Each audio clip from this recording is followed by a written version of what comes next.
मद पी माती मदन तन व्याप्यऊ अमृति तज बिस खई हो।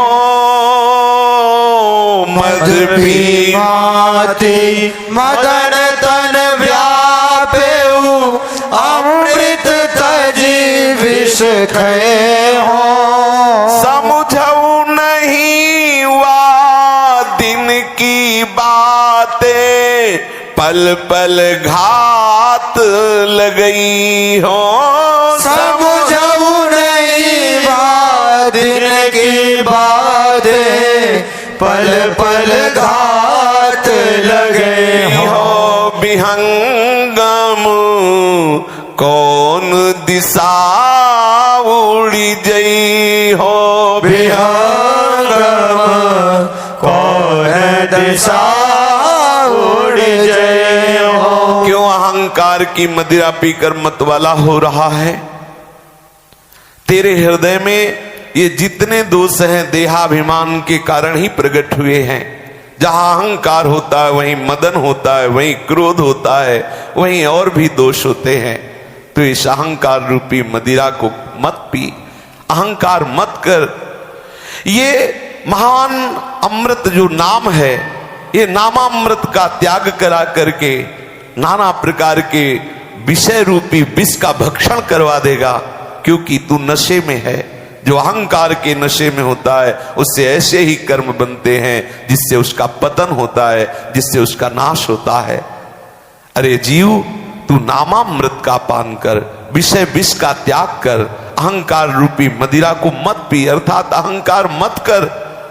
समझ, उस दिन की बात को समझ जब तू गर्भ में वादा किया था कि बस एक बार मुझे यहां से निकाल दो, मैं ऐसे महान दुख में मां के गर्भ से बाहर निकलते ही केवल आपका भजन करूंगा और दोबारा इस गर्भ में ना पड़े ऐसा उपाय कर लूंगा। और उस दिन की याद कर जब तेरा अंतिम समय होगा, प्राण निकल रहे होंगे और सब तेरे अशुभ कर्म तुझे घेरे हुए होंगे क्योंकि तूने नाम जप नहीं किया। याद कर उस दिन की, जब वादा किया था उस दिन की, और जब अंतिम समय तेरा शरीर छूटेगा उस दिन की। इसलिए होश में हो जा। पल पत घात लगाए हुए काल खड़ा हुआ है, किसी भी क्षण तुझे नष्ट कर सकता है। दरिया साहब कह रहे हैं, चरण कमल बिनु सो नर बूढ़े उभी चुभी था न पई हो। चरण कमल बिनु सो नर बूढ़े उभी चुभी था न पई हो। कहे दरिया सतनाम भजन बिनु रोई रोई जन्म गवई हो। कहे दरिया सतनाम भजन बिनु रोई रोई जन्म गवई हो। विहंगम कौन दिशा उड़ी जई हो। विहंगम कौन दिशा उड़ी जई हो। भजन भरोसा एक बल एक आस विश्वास प्रीति प्रतीति एक नाम पर सोई संत विवेकी दास। भजन भरोसा एक बल एक आस विश्वास प्रीति प्रतीति एक नाम पर सोई संत विवेकी दास। बिना श्री हरि के चरणों की प्राप्ति के तू इस संसार समुद्र में बार बार डूबेगा, बार बार उछरेगा। एक वैतरणी नदी है जिसमें पीव बाल मांस हड्डी न जाने कितनी गंदी गंदी वस्तुओं का उसमें मिश्रण है और उस प्रवाह में उस जीव को डाल दिया जाता है जो भजन नहीं करता वो वही खाता है, उसी शरण में सड़ता। कितना भयंकर कष्ट है अभी आपको पता नहीं, इसलिए सावधान हो जाओ। श्री दरिया साहब कह रहे हैं कि सत्य है केवल नाम, अगर नाम जप आपने नहीं किया तो रो रो के तुम्हें और योनियों में गुजारा करना पड़ेगा, क्योंकि उस समय नाम जप का कोई ऐसा संयोग नहीं है। पशु पक्षी नाम जप नहीं करते, अन्य योनियों में नाम जप करने का सौभाग्य नहीं मिलता है। एक ही भजन नाम, एक ही भरोसा नाम का, एक ही बल नाम का, एक ही आशा निरंतर नाम जपूं, एक ही विश्वास है नाम पर, हमारी प्रीति है नाम में, हमारा प्रतीति है नाम से। वही सच्चे संत हैं, वही विवेकी संत हैं जो निरंतर नाम का रटन करते रहते हैं, एक पल भी कभी नाम से विलग नहीं होते। हमारे हृदय में इस बात के लिए बिल्कुल दृढ़ निष्ठा हो जानी चाहिए कि नाम से बढ़कर कुछ नहीं है। क्योंकि यदि आप मोक्ष प्रेम ये सब नहीं चाहते तो भी जो भी चाहते हो आपके स्वार्थ की पूर्ति नाम करेगा, इसलिए पकड़ लो। स्वार्थ की पूर्ति के लिए नाम पकड़ लो। चारों पुरुषार्थ उसके समीप होते हैं जो नाम जप करता रहता है, धर्म अर्थ काम मोक्ष जो चाहे। यदि ना चाहे और निष्काम भाव से नाम जप करे तो प्रेम प्रकाशित हो जाता है। ये एक चाल है महापुरुषों की। यदि आप किसी सकामता से भी नाम जप करेंगे तो वो निष्काम कर देगा आपको। आप जप के देख लो, सबकी भक्ति प्रारंभ होती सकाम से ही और पूर्णता होती निष्काम में। जब हमारे हृदय में निरंतर नाम चलने लगता है तो ऐसी शीतलता, ऐसा सुख, ऐसी पूर्णता का अनुभव होता है कि हृदय से निकल पड़ता है, न पारमेष्ठ्यम न महेंद्र धिष्ण्यम न सार्वभौमम न रसाधिपत्यम न योग सिद्धि पुनर्भवम वा मय्यर्पितात्मे क्षतिमद बिनान्यत। जिसने निरंतर नाम जप किया तो नाम के प्रभाव से वो स्वयं को प्रभु के श्री चरणों में समर्पित कर देता है। स्वयं को जब प्रभु का सानिध्य अनुभव में आने लगा नाम के प्रभाव से, तो इतना अपार सुख होता है कि उसका हृदय इस कोटि का निष्काम होता है। वो भक्त का हृदय कहता है, ना मुझे ब्रह्मा का परमेष्ठी पद चाहिए, न देवराज इंद्र का त्रिभुवन पद चाहिए। जो त्रिभुवन का सर्वश्रेष्ठ पद है वो देवराज इंद्र का है। उसके मन में ना सार्वभौम सम्राट बनने की इच्छा होती है, ना श्रेष्ठ रसातल के स्वामी बनने की इच्छा होती है, ना योग की बड़ी बड़ी सिद्धियों की लालसा होती है और ना ही मोक्ष की लालसा होती है। वो सदैव अपने प्रीतम के नाम जप में, गुणगान में, उनकी सेवा में, उनके चिंतन में डूबा रहना चाहता है। उसे ये सब नहीं चाहिए, ऐसी स्थिति आ जाती है। महाराष्ट्र के संत श्री ज्ञानेश्वर जी ने कहा, जो नाम जापक है और वो मोक्ष चाहता है तो उसका उपहास करके कहा कि वो अभी अज्ञानी है, अभी जान नहीं पाया। क्योंकि नाम जापक से श्री हरि इतना प्रसन्न होते कि सदैव उसके समीप रहते हैं, और हरि की समीपता में वो सुख है जो मोक्ष में नहीं है। क्योंकि मोक्ष तत्व को प्राप्त श्री सुखदेव जी आसक्त हैं श्री कृष्ण के रूप में। आप विचार कीजिए, ऐसे परमहंस श्री कृष्ण के रूप में आसक्त हो गए और ऐसे रूप का नित्य सेवन करने को मिले तो कौन मोक्ष सुख चाहेगा। श्री ज्ञानेश्वर जी कह रहे, मोक्ष की कामना करने वाले का उपहास करते हुए कह रहे, वो तो मूर्ख है जो नाम जप के मोक्ष चाहता है। अरे हमें नाम जप के प्रभु का सानिध्य चाहना है। कैसा सुख मिला। श्री रूप गोस्वामी जी मोक्ष को पिशाचिनी कह रहे, मोक्ष की इच्छा को, और हरिवंश महाप्रभु कह रहे, विभेमी कैवल्यता, मुझे भय लगता है इस मोक्ष से, निर्भय पद मोक्ष से भय। ये प्रेमियों की बात है, यद्यपि मोक्ष कामी को चुभेगी ये बात, पर ये प्रेमियों की, उससे भी ऊपर जो प्रेम की स्थिति है, उन प्रेमियों को ये मोक्ष की चाह नहीं रहती जो निरंतर नाम रटन करते हैं। क्योंकि मुक्ति तो दासी है हरि की, जो हरि का भजन करते हैं ये पांचों मोक्ष उनके पीछे डोलते। स्वीकार कर लो, सारूप्य, सामीप्य, सारिष्ट, सायुज्य आदि ये मोक्ष हाथ जोड़ के प्रार्थना करते, मुझे स्वीकार कर लो। लेकिन भगवत प्रेमी महात्मा बिल्कुल किंचन मात्र मोक्ष की इच्छा नहीं करता। मुक्ति भगवत चरणारविंद की दासी है, फिर वो क्यों मोक्ष की कामना करेगा। अतएव अपने स्वामी को छोड़ करके जो दासी की आराधना करते हैं तो अज्ञानी तो है ही। ये श्री ज्ञानदेव जी महाराज कह रहे, जो चरण दासी मुक्ति की आकांक्षा करते हैं और जो मुक्ति के स्वामी श्री हरि हैं, श्री कृष्ण हैं, उनको छोड़ देते हैं, तो ये धोखा ही तो उनके साथ हुआ कि वो मोक्ष प्राप्त करके हरि के प्रेम को ठुकरा दिया। वो प्रेम जिसमें सहस्त्रों मोक्ष के सुख छुपे हुए हैं। हमारे यहाँ कहा है, वेणु कानन कुणित श्रवण सुंदर सुनत मुक्ति सम सकल सुख पाए पग पेलिरी। आहा, पाए पग पेलिरी, मोक्ष सुख को पाए पग पेलिरी। कैसा सुख है वृंदावन नवनिवृत्त निकुंज का। जो नहीं जानते उनको लगेगा कि केवल बातें बना रहे हैं, अभी मोक्ष सुख को जाना क्या है। लेकिन ये उनकी बातें हैं जो मोक्ष प्रदान करने की सामर्थ्य रखने वाले हैं। श्रीपाद प्रबोधानंद जी महाराज परम ज्ञान को प्राप्त हुए महापुरुष है। उन्होंने कहा कि वृंदावन का ऐसा रस है कि मोक्ष सुख को थूक देने की इच्छा होती, ऐसा सुख है। प्रभु के नाम रूपी चिंतामणि को पा करके जो क्षुद्र लौकिक कामनाओं के लिए उसका प्रयोग करते हैं, मानो ऐसे है जैसे राजा धीराज के सम्मुख जाकर उसको प्रसन्न कर लिया।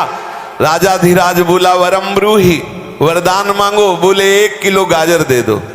अब आप विचार करो, नाम जप करके आप अगर उससे कोई संसारिक वस्तु मांग रहे हैं तो बोले मानो राजा धीराज को प्रसन्न करके जब बोला वरम ब्रूहि वरदान मांगो तो बोले 1 किलो मूली दे दो, 1 किलो गाजर दे दो, 1 किलो भूस दे दो। ऐसे झूठे संसार के भोग मांगना है नाम जप करके। ध्यान रहे, प्रभु अपने भक्तों के सच्चे हितैषी हैं। तुम्हें कहना नहीं है, तुम्हारी जो लौकिक आवश्यकताएं हैं जिनमें तुम फंसोगे नहीं, उतना वो अपने आप दे देंगे। अरे परम उदार है, मायाधीश है, वो तुम्हें क्यों नहीं दे रहे? क्योंकि तुम फंस जाओगे, इसलिए वो झूठे संसार में तुम्हें फंसाना नहीं चाहते, इसलिए प्रतिकूलता देते हुए आगे बढ़ाते जा रहे हैं। तुम ऐसा ना सोचो कि भगवान कंजूस है, देखो हम भजन करते हैं लेकिन हम मारे मारे घूम रहे हैं, और जो अपराध करते हैं वो खूब वैभव संपन्न है। ऐसी प्रतिकूल बुद्धि कभी न सोचे। अज्ञान होने के कारण, अदूरदर्शिता होने के कारण आगे की बात हम नहीं देख पा रहे हैं, इसलिए हम समझते हैं कि भगवान हमें प्यार नहीं करते। अगर वो प्यार करते तो इतने बड़े, इतने सामर्थ्यशाली मेरे सामने प्रतिकूलता, अपमान, निंदा, ये विपत्ति क्यों देते? अरे बड़ा आनंदमय जीवन कटता। तो इसलिए ये देते हैं कि तुम कहीं फंस न जाओ, तुम प्रभु तक पहुंच जाओ, इसलिए वो ऐसा विधान रच देते हैं। सर्वज्ञ, सर्वांतर्यामी, परम कृपालु, जिसमें हमारा परम मंगल होता है वही करेंगे, विश्वास कर लो। नाम जापक विश्वास कर लो, तुम्हारा जिसमें परम मंगल होगा, तुम रोते रहो, वही प्रभु करेंगे। वो तुम्हारी बात नहीं करेंगे, जिससे तुम फंस जाओ वो नहीं होने देंगे, विश्वास करो। जैसे बच्चा चाहे कि हम सांप से खेलेंगे तो मां थप्पड़ मार के उसे आंगन से अपने अंतःपुर के कक्ष में ले आएगी, सांप से नहीं खेलने देगी। ऐसे यदि हम संसार के उन भोगों की आकांक्षा करें जो भगवत विमुक्ता प्रकट करने वाले हैं, तो रोते रहें तो भी भगवान नहीं देंगे, क्योंकि परम कृपालु है। जिसमें भक्त का परम हित छुपा होता है, प्रभु वैसा ही विधान कर देते हैं। इसलिए तुम विश्वास रखो, तुम झूठ आरोप मत करो कि मैं नाम जप करता हूं, भक्ति करता हूं, पर भगवान हमारे साथ बड़ा बुरा व्यवहार करवा रहे हैं, ऐसा मत सोचो। प्रभु तुम्हें ऊपर उठाना चाहते हैं, ऐसी ऊंचाई पर जहां कोई भी दुख तुम्हें स्पर्श न कर पावे। ये सांसारिक विपत्ति सच्ची मानिए दी ही है इसीलिए कि तुम ऊंचाई पर चढ़ो, नहीं तो वहीं खड़े रहो। हम लोगों का चिपकू स्वभाव है, जहां थोड़ा सुख मिला वहीं खड़े हो गए। प्रभु कहते हैं इस महासुख तक तो पहुंच ही नहीं पाएगा, तो वो आग पैदा कर देते, भाग आगे भाग, पीछे का रास्ता बंद, जा खड़े हुआ आग पैदा कर दिए, भागता रहे आगे, जब तक प्रभु नहीं मिल जाएगा तब तक तेरा विश्राम स्थल कहीं नहीं होगा, जहां विश्राम करना चाहेगा वहां जलन पैदा कर दे, आगे भाग आगे भाग। माता कुंती ने जब ये सच्ची बात समझी तभी ये मांगा था कि मुझे पग पग पर विपत्ति दीजिए, क्योंकि विपत्ति एक ऐसी है जो संसार में राग नहीं होने देती, सदैव भगवत स्मरण बना रहता है। संपत्ति धिक्कार है उस संपत्ति को जो भगवान का विस्मरण करा दे, नाम छुटवा दे, प्रभु का आसरा छुड़वा दे। ऐसी संपत्ति किस काम की जिसमें हम प्रभु से दूर हो जाएं। इसलिए बड़े बड़े भक्तों ने आदर किया है। भर्तरी जी ने तो भगवान शंकर से वरदान मांगा कि कभी सम्मान से हमें भिक्षा न प्राप्त हो। विपदो नैव विपदा संपदो नैव संपदा विपत्ति स्मरणम विष्णु संपन्नारायण स्मृति। आहा, शास्त्र कह रहा है कि वो विपत्ति विपत्ति नहीं है। कौन सी विपत्ति? जिसमें भगवत स्मरण हो रहा है, भगवत स्मरण हो रहा और विपत्ति है तो विपत्ति नहीं। सच्ची विपत्ति वो है जब भगवत विस्मरण हो गया। कहे हनुमंत विपत्ति प्रभु सोई जब तो सुमिरन भजन न हो। विपदो नहीं हुई विपदा, वो विपत्ति विपत्ति नहीं है जिसमें भगवत स्मरण हो रहा है। संपदो नैव संपदा, वो संपत्ति संपत्ति नहीं है जो संपत्ति आवे और भगवान की याद भुला दे। सच्ची विपत्ति आई वही जो भगवत विस्मरण करा दिया। धन्य है वो विपत्ति जिसने भगवत स्मरण करा दिया। भगवत विस्मरण होना सबसे बड़ी विपत्ति है और सतत भगवत स्मरण होना सबसे बड़ी संपत्ति है। प्रभु का नाम और प्रभु ये अभेद हैं, इस बात को बैठा लीजिए, ये महत्व बैठा लीजिए। ये जो नाम चल रहा है साक्षात प्रभु ही है, हमारी वाणी पे विराजमान है, हमारे हृदय पे स्फुरित होने लगेंगे। नाम भगवत स्वरूप है।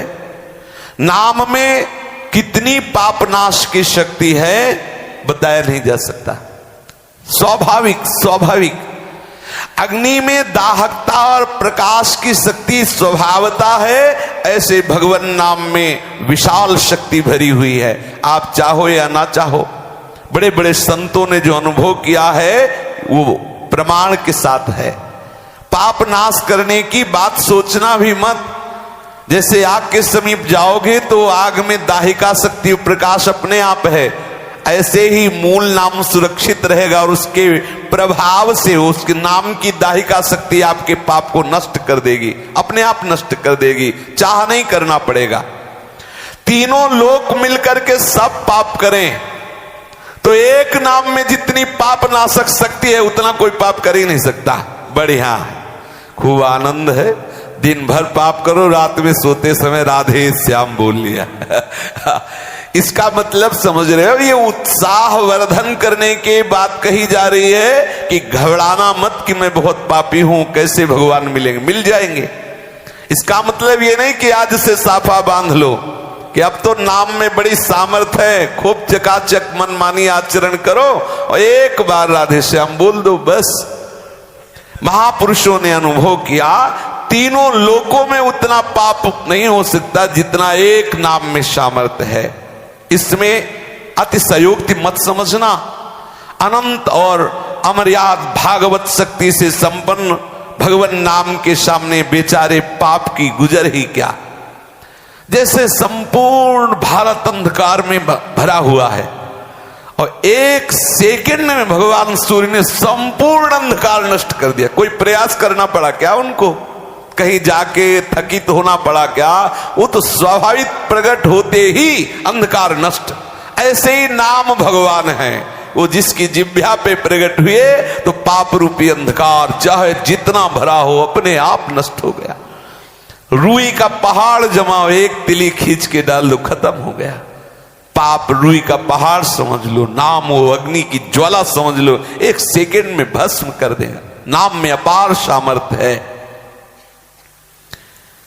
इसलिए प्रभु स्वयं ही अपने भक्तों को अभय प्रदान करने के लिए नाम प्रदान कर देते हैं कि ये नाम रूप से मैं तुम्हारे सदैव समीप हूं।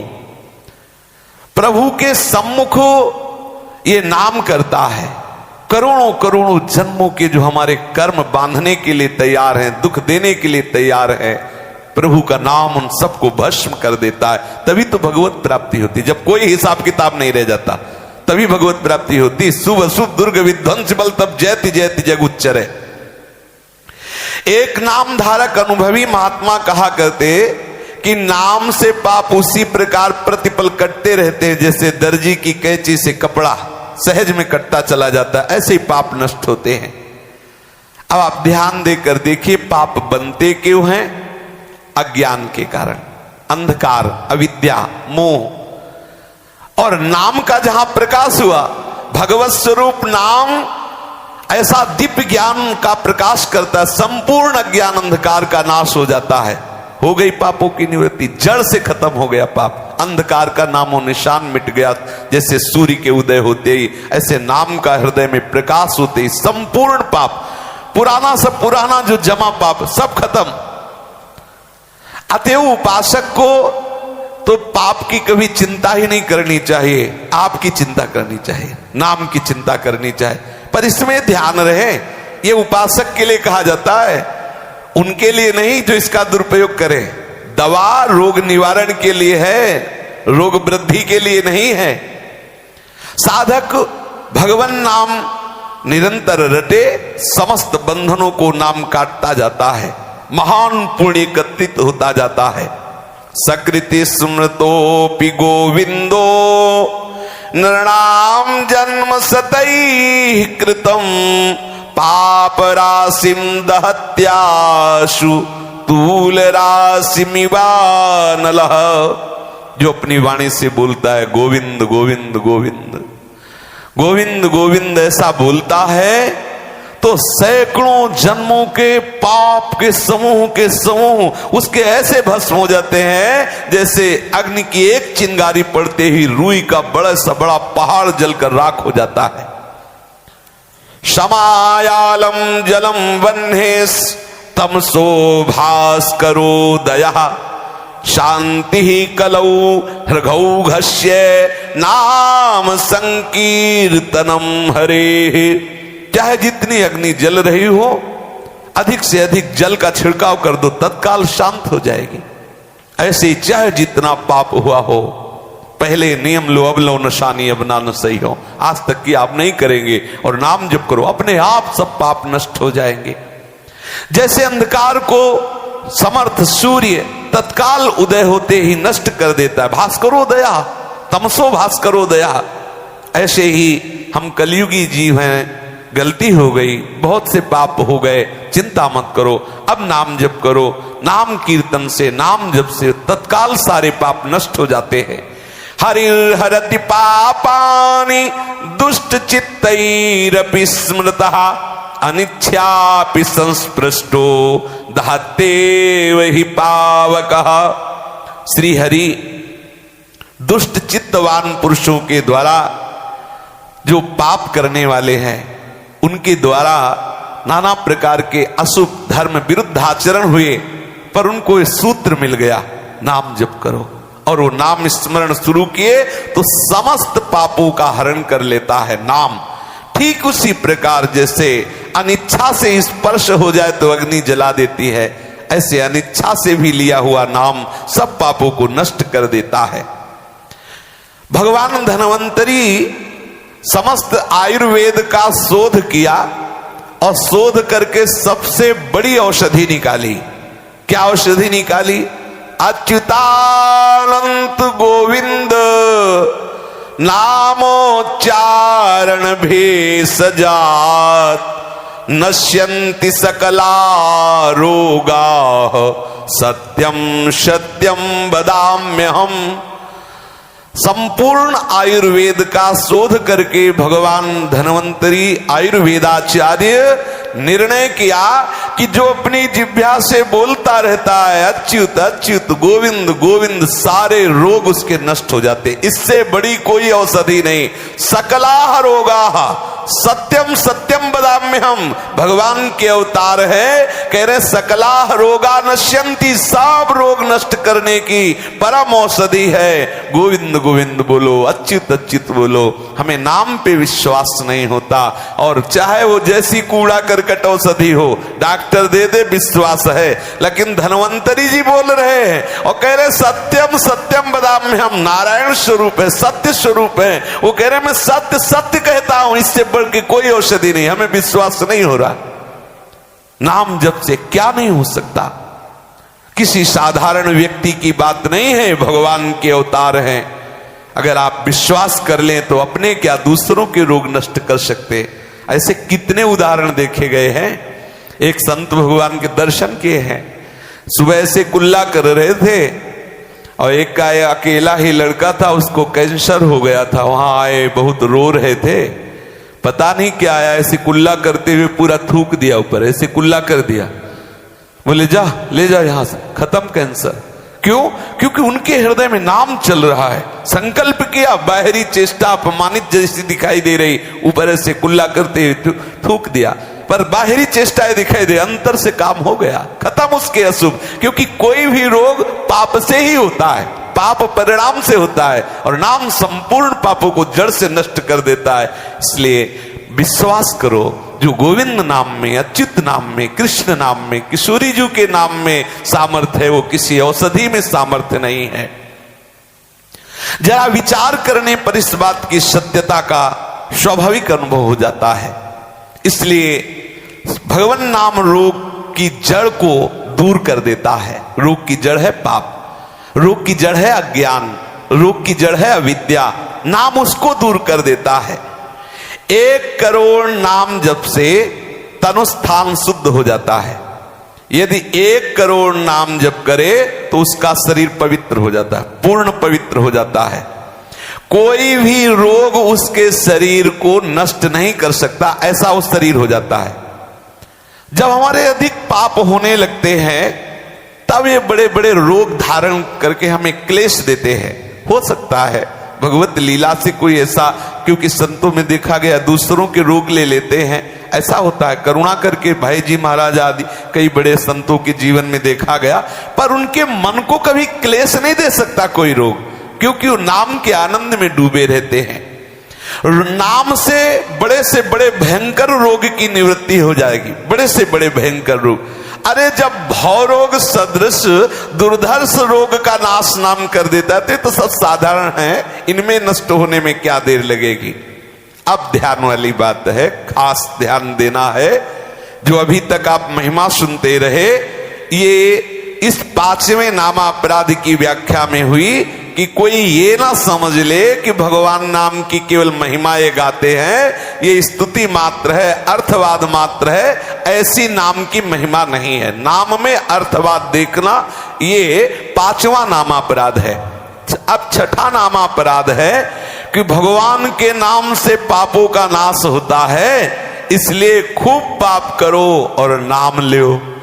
ये बात, ये 6ठा नामापराध है। यदि कहीं आपके अंदर ऐसी वृत्ति है कि भगवान नाम में तो स्वाभाविक पाप नाशक शक्ति है, आप नाम की ओट में जो चाहे वो पाप कर सकते हैं, क्योंकि भगवान नाम जैसी पवित्र वस्तु को हमें सुनने को मिला कि बहुत अपार सामर्थ्य, जैसे चाहो वैसे पाप करो और नाम, ये अपराध है। आगे चल करके कई गुना आपके पाप बढ़ाकर आपको कष्ट में डाल देगा। ये नामापराध है, ये 6ठा नामापराध है। अगर आपने ऐसा किया तो ये आपकी बुद्धि को भ्रष्ट कर देगा, नाम जपने ही नहीं देगा, ऐसे अपराध बनवा देगा कि आपकी दुर्गति हो जाएगी। इसलिए सावधान रहें। पाप का नाश स्वाभाविक नाम कर देता है, परम सिद्ध बात है, अनंत सामर्थ्य। लेकिन नाम के बल से पाप करना, अब आप विचार करो, हमारी राज्य सरकार की रक्षा के लिए वर्दी मिलती है, अगर वर्दी पहनकर गलत काम करे तो कैसा होगा। फिर विशेष दंडनीय हो जाता है ना कि तुम तो विशेष रक्षक हो, तो नाम हमारी रक्षा करने वाला, नाम का सहारा लेकर पाप करने लगे तो क्या होगा? अरे भाई, नाम में बड़ी पाप हजम करने की सामर्थ्य है, अब तो खूब पाप करो, डरने की कोई बात नहीं। तो इसका फल ये होगा कि आपके हृदय में पाप प्रवृत्ति बढ़ने लगेगी और भयंकर दंड आपको प्राप्त होगा। ये बहुत ध्यान देने की बात है।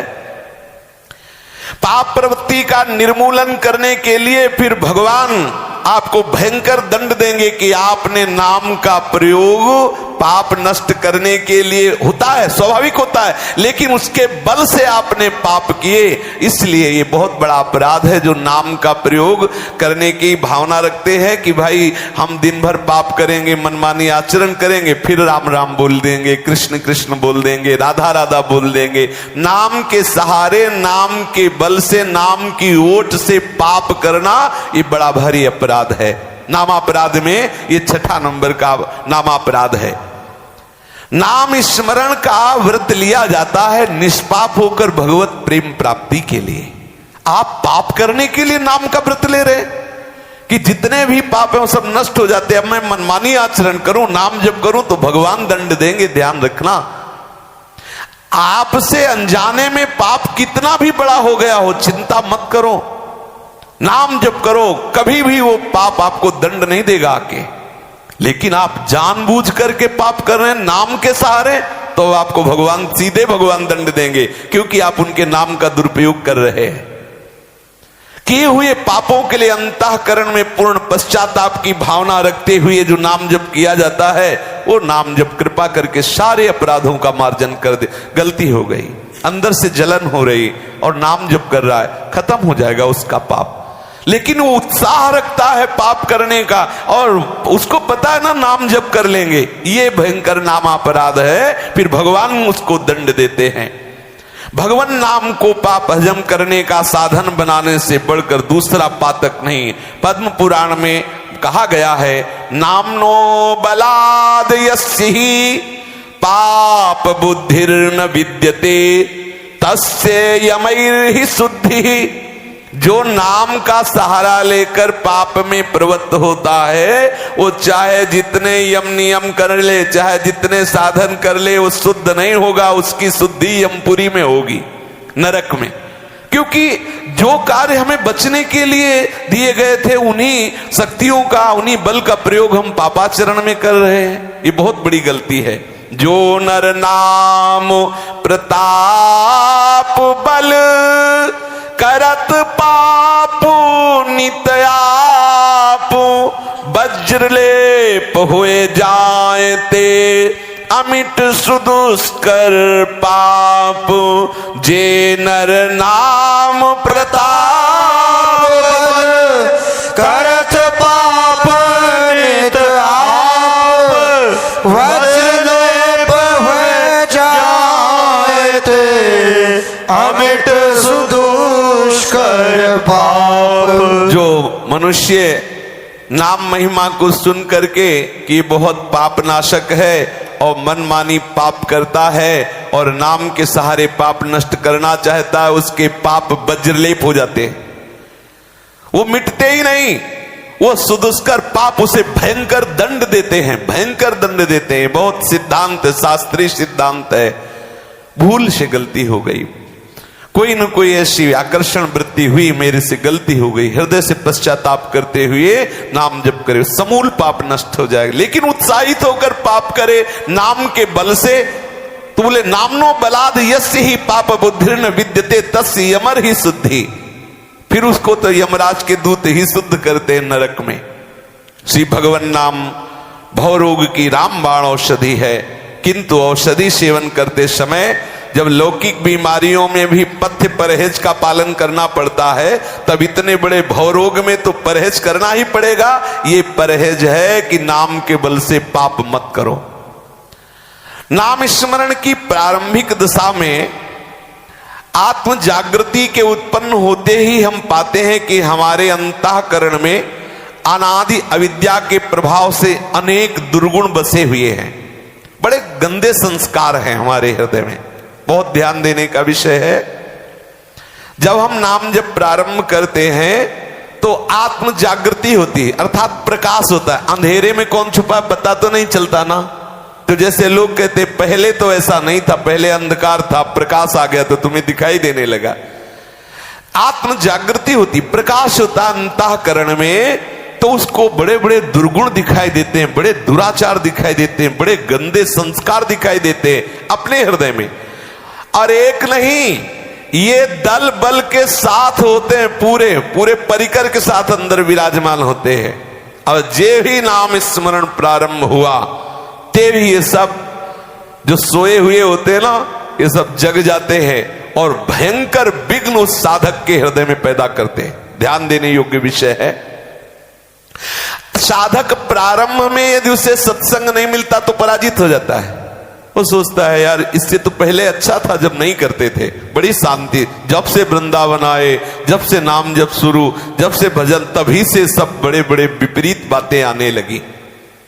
साधक प्रारंभ में उसको इनके पराजित करने का बल होता नहीं, और जहां वो नाम जब शुरू किया ये हृदय में प्रकाशित हुए तो वो विकल हो जाता है, छोड़ देता है। यदि सत्संग मिला, साधु समागम मिला, इसीलिए ध्रुवदास जी कहते भजन न होई संग बिनु, भजन न होई संग बिनु, भजन बिना नहीं प्रेम, छिन्हु भजन न छाड़िए धरिए या ध्रुव नेम। भजन तभी हो सकता है जब भजनानंदियों का संग हो, बिना भजनानंदियों के संग के भजन नहीं हो सकता, क्योंकि प्रारंभ में उसके पास नाम रूपी बल इस कोटि का नहीं है कि वो अपने को बचा ले। जहां ये विकार अपना स्वरूप धारण करते साधक फिसल जाता है। और यदि सत्संग मिला भजनानंदी महापुरुषों का तो उसे नवीन बल मिलता है, इनकी चाल समझ में आ जाती है, ये किस तरह से हमें परास्त करना चाहते हैं और किस तरह से हमें बचना है। पहली बात, साधक कभी घबराए नहीं, कैसी भी परिस्थिति। घबराने का तो नाम छोड़ दे। पहली बात तो घबराना नहीं इस मार्ग में, क्योंकि हम शरणागत हैं और नामे भक्ता प्रणश्यति, ये भगवान का व्रत है, हमारा नाश नहीं हो सकता। इसलिए घबराने की बिल्कुल जरूरत नहीं किसी भी स्थिति में। इतने कृपालु प्रभु हैं, जन अवगुण प्रभु मानन काऊ, दीन बंधु अति मृदुल स्वभाव। प्रभु का स्वभाव ऐसा है, वो ध्यान नहीं देते। हमारी छोटी मोटी अगर गलतियां हो जाती है तो हमें स्थिति प्रदान करते हैं। आहा, प्रायः सब जगह सद्गुणों का सम्मान होता है, लेकिन यहां दुर्गुणों का सम्मान होता है। दुर्गुण दुराचार युक्त देख करके वो कृपा करते हैं और ऐसी भूमिका में बैठाल देते हैं जहां दुर्गुण दुराचार उसका स्पर्श न कर पाए। कैसे कृपालु। इसीलिए तो उमा से भगवान शिव कह रहे, उमा राम स्वभाव जिन जाना ताई भजन तजी भावना। जिसने स्वभाव जान लिया वो रोता रहेगा। कितने कृपालु प्रभु। पहली बात, हमें घबराहट नहीं हृदय में करनी कि अब होगा क्या, इतने विकार, इतना आकर्षण, इतनी गंदी बातें, क्या होगा। अरे प्रकाश हुआ है, जिस प्रकाश में तुम इन विकारों को देख रहे हो वही प्रकाश इसको नष्ट कर देगा। तुम नाम जप करते रहो, घबराने की जरूरत नहीं है। दूसरी सावधानी है कि उनकी जो प्रेरणा हो रही उसके अधीन नहीं होना।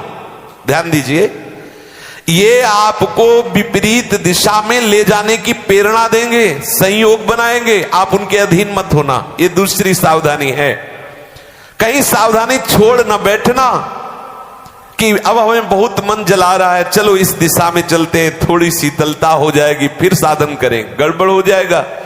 वो बल प्राप्त करके आपको आगे बढ़ने ही नहीं देंगे, वहीं पकड़ लेंगे। आप बार बार आपकी वृत्ति उसी विषय में जाएगी और आपका भगवत चिंतन छूट जाएगा। आपका स्वभाव पुनः विषय का जागृत हो जाएगा। आपके हृदय में जब घबराहट होने लगे, विषय अधीनता पैदा होने लगे, तो और जोर कर दो नाम। समझ लो दुश्मन